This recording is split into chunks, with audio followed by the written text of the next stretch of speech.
Pause button. शुभ प्रभात, नमस्कार।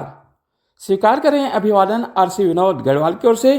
प्रस्तुत है RC morning news. RC morning news के इस बुलेटिन में देश दुनिया की तमाम बड़ी खबरें होंगी। जानेंगे मौसम का हाल, क्या कुछ रहा खेल जगत में खास। जानेंगे किस राज्य के राज्यपाल ने सुप्रीम कोर्ट पर सवाल उठाए। कौन सी एजेंसी तहब्बुर राणा की वॉइस सैंपल कराने की मांग करेगी। कहां पर हिंदू कर रहे हैं पलायन और किस टीम ने लगातार 3 रन आउट कर जीत दर्ज की। और भी बहुत कुछ। आप बने रहे रिकॉर्डिंग क्लब यूट्यूब चैनल पर। रिकॉर्डिंग क्लब यूट्यूब चैनल आपको सुबह शाम खबरों का समाचार देता है और आपको अपडेट रखने का काम करता है। रिकॉर्डिंग क्लब यूट्यूब चैनल को सब्सक्राइब करें, वीडियो को लाइक और शेयर करना बिल्कुल भी ना भूलें। समय हो गया है उन तमाम बड़ी खबरों को जानने का जो दिन भर सुर्खियों में, लेकिन उसके पहले बड़ी खबर आपको बता दें। भारतीय संविधान निर्माता बाबा साहब भीमराव अंबेडकर की आज 134वीं जयंती है। बाबा साहब की जन्म स्थली इंदौर के महू में राजनेताओं सहित अनुयायियों का पहुंचने का सिलसिला जारी है। अभी कांग्रेस के प्रदेश अध्यक्ष जीतू पटवारी महू पहुंचे हैं, जहां पर उन्होंने बाबा साहब भीमराव अंबेडकर की प्रतिमा पर माल्यार्पण किया है। उन्होंने श्रद्धांजलि देते हुए भारतीय जनता पार्टी पर गंभीर आरोप लगाए हैं। जीतू पटवारी ने कहा कि केंद्रीय गृह मंत्री अमित शाह ने संसद में बाबा साहब का अपमान किया है। 13 अप्रैल को वे कल भोपाल आए थे, मगर उन्होंने बाबा साहब की जन्म स्थली आकर माफ़ी मांगना सही नहीं समझा। वहीं भोपाल में मंत्री विश्वास सारंग ने पटवारी के बयान का पलटवार किया है। उन्होंने कहा कि जो पार्टी बाबा साहब का अपमान करती थी, संविधान को तार तार कर दिया, वो आज ढकोसला कर रही है। तो बाबा साहब अंबेडकर की 134वीं जयंती पर उनके लाखों अनुयायी उनकी चित्रों पर, प्रतिमाओं पर माल्यार्पण कर रहे हैं। वहीं भोपाल के बोर्ड ऑफिस पर हजारों की संख्या में अनुयायी पहुंच रहे हैं। बसपा ने यहां पर असमानता दूर करने का संकल्प लिया है। वहीं जबलपुर, ग्वालियर से भी बाबा साहब अंबेडकर के सम्मान में रैलियां निकालने के समाचार मिल रहे हैं। रिकॉर्डिंग क्लब परिवार भी बाबा साहब अंबेडकर को उनकी 134वीं जयंती पर श्रद्धांजलि देता है। हर दिन की तरह आज भी पंचांग। आज दिनांक 14 अप्रैल 2025, दिन सोमवार, विक्रम संवत 2082, शक संवत 1947, बसंत ऋतु, अयन उत्तरायण, वैशाख मास, द्वितीया तिथि प्रातः 8:26 से, राहु काल सुबह 7:57 से प्रातः 9:27 तक। सोमवार का दिन बाबा भोलेनाथ का दिन। भोलेनाथ की कृपा से यह दिवस हम सभी के लिए मंगलकारी, हितकारी, शुभकारी, प्रयासों से भरा रहे, यही हमारी कामना है। आरसी सुविचार। कामयाबी प्राप्त करना चाहते हैं तो छोटी छोटी घटनाओं से सबक सीखें। समय हो गया है उन तमाम बड़ी खबरों को जानने का जो दिन भर रही सुर्खियों में। कल केंद्रीय गृह मंत्री अमित शाह मध्य प्रदेश दौरे पर रहे, जहां पर उन्होंने भोपाल में सहकारिता समिति के कार्यक्रम में भाग लिया। केंद्रीय गृह मंत्री अमित शाह ने कहा कि अब सहकारी समितियां पेट्रोल और गैस बांटेगी। मध्य प्रदेश में सहकारी समितियों के विकास की असीम संभावना है।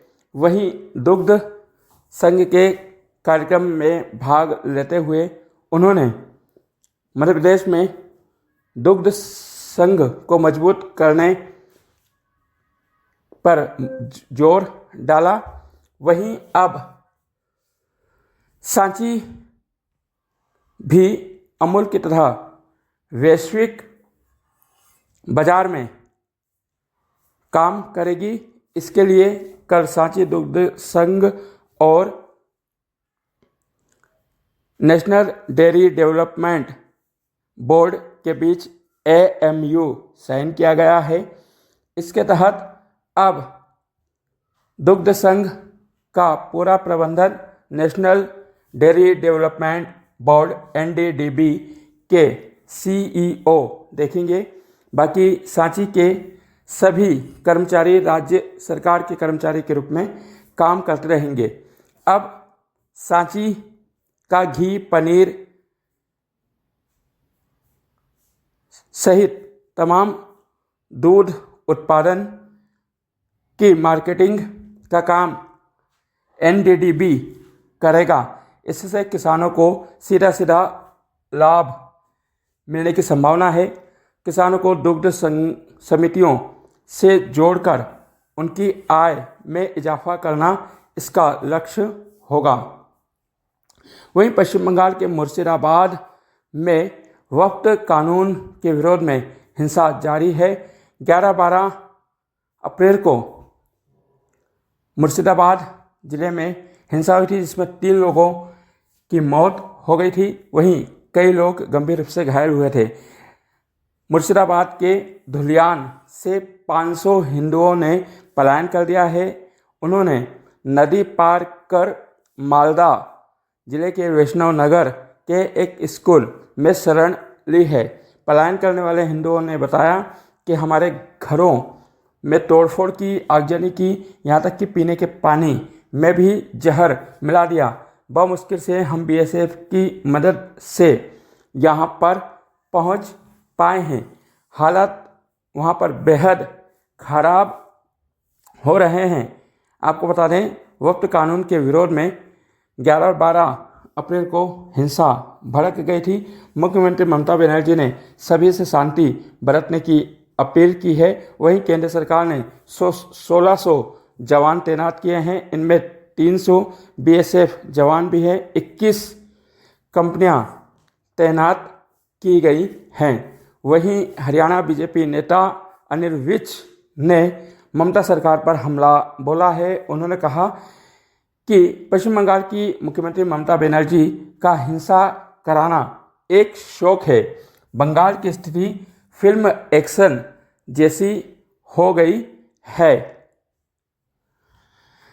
वहीं केरल के राज्यपाल राजेंद्र आर्लेकर ने सुप्रीम कोर्ट की विधायिका में दखल अंदाजी पर बयान दिया है। राजेंद्र आर्लेकर ने कहा कि यदि सुप्रीम कोर्ट संविधान संशोधन करेगा तो विधायिका कार्यपालिका क्या करेगी। आपको बता दें, राजेंद्र आर्लेकर ने यह बयान सुप्रीम कोर्ट के उस फैसले के बाद दिया है जब 8 अप्रैल को सुप्रीम कोर्ट ने विधानसभा द्वारा पारित विधेयक को 1 महीने के अंदर राज्यपाल की मंजूरी अनिवार्य की थी। वहीं राज्यपाल द्वारा भेजे गए विधेयक को राष्ट्रपति को 3 महीने में हस्ताक्षर करने की समय सीमा निर्धारित की थी। वहीं नेशनल इन्वेस्टिगेशन एजेंसी NIA ने आतंकी तहब्बुर राना से लगातार तीसरे दिन पूछताछ की। NIA अब उसके वॉइस सैंपल कराने पर विचार कर रही है। इसके लिए तहब्बुर राना की मंजूरी अनिवार्य है। यदि तहब्बुर राना अपना वॉइस सैंपल देने से मना करता है तो फिर NIA कोर्ट से इसकी मंजूरी लेगी। NIA वॉइस सैंपल के माध्यम से यह जानना चाहता है कि क्या तहब्बुर राना ने 26/11 हमले के दौरान कुछ निर्देश दिए थे। वहीं जम्मू कश्मीर के किश्तवाड़ में सुरक्षा बलों को भारी मात्रा में हथियार, टोपी और दवाइयाँ मिली हैं। इन दवाइयों पर पाकिस्तानी कंपनियों के नाम हैं। लाहौर से यह तैयार की गई हैं। आपको बता दें 11 अप्रैल की रात में सुरक्षा बलों ने जैसे मोहम्मद के 3 आतंकियों को मार गिराया था। इनमें उनका टॉप कमांडर भी शामिल था। वहीं मध्य प्रदेश के नीमच में सिंगोली थाना अंतर्गत कछारिया गांव में कल 3 जैन मुनियों पर हमला किया गया। 6 बदमाशों ने लूटपाट के इरादे से हमला किया। ये सभी जैन मुनि मंदिर में रुके थे। इस घटना के बाद जैन समाज में रोष उत्पन्न हुआ है। वहीं पुलिस ने 6 आरोपियों को बदमाशों को गिरफ्तार कर लिया है। पूछताछ जारी है। जैन समाज ने आज नीमच बंद का आह्वान किया है। वहीं पुलिस ने जैन समुदाय सहित सभी से शांति व्यवस्था बनाए रखने की बात कही है। दोषियों के विरुद्ध कड़ी से कठोर कार्रवाई करने का आश्वासन भी दिया है।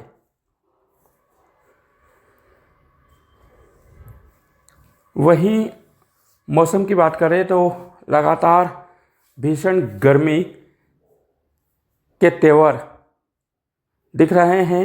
लोगों के जीवन पर इसका प्रभाव सीधा देखने को मिल रहा है। दोपहर में सड़कें सूनी हो जाती हैं। वहीं कई राज्यों में धूल भरी आंधी चलने के भी समाचार मिले हैं। इंदौर में दिनों रात के तापमान में 2 डिग्री सेल्सियस का इजाफा हुआ है। क्रिकेट आईपीएल 2025 के 29वें मुकाबले को मुंबई इंडियंस ने रोमांचक 12 रनों से जीत लिया है।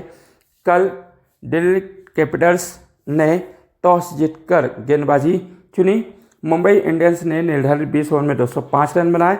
206 रनों का पीछा करते हुए दिल्ली कैपिटल्स की शुरुआत अच्छी नहीं रही। पहली गेंद पर उसका विकेट गिर गया, मगर करुण नायर ने 40 गेंदों पर 89 रनों की पारी खेल अपनी पारी को जीत के समीप ला दिया। 19वें ओवर की चौथी, पांचवी, छठी गेंद पर लगातार मुंबई इंडियंस ने दिल्ली कैपिटल्स के 3 खिलाड़ियों आयुष, कुलदीप और मोहित शर्मा को रन आउट कर मैच को 12 रनों से जीत लिया। दिल्ली कैपिटल्स की पूरी टीम 193 रन बनाकर ऑल आउट हो गई। चीन ने कहा है कि अमेरिका को जैसे के साथ तैसा टैरिफ हटाना होगा। जिसने शेर के गले में घंटी बांधी है, घंटी वही तोड़े।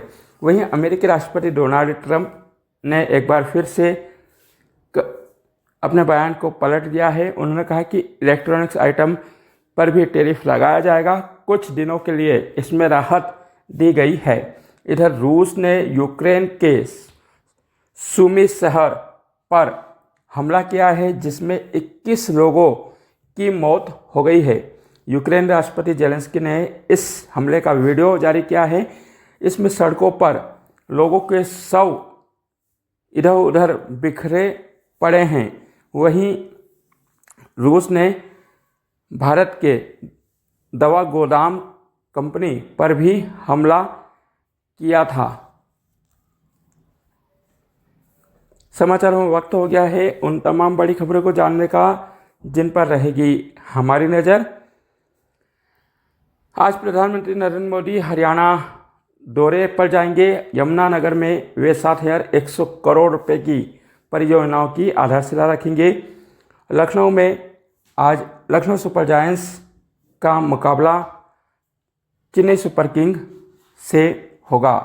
चेन्नई लगातार 5 मुकाबले हार चुकी है।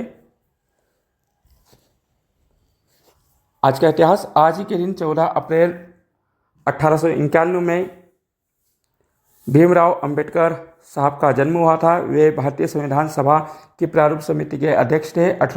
1951 में उन्होंने हिंदू अधिनियम पेश किया था, जिसके तहत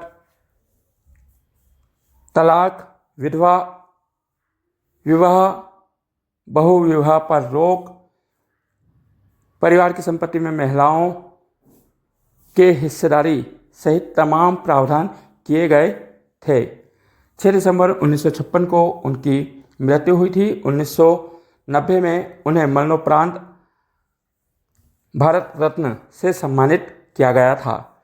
ऐसे महान विभूति को रिकॉर्डिंग क्लब परिवार अपने श्रद्धा सुमन अर्पित करता है। नमस्कार।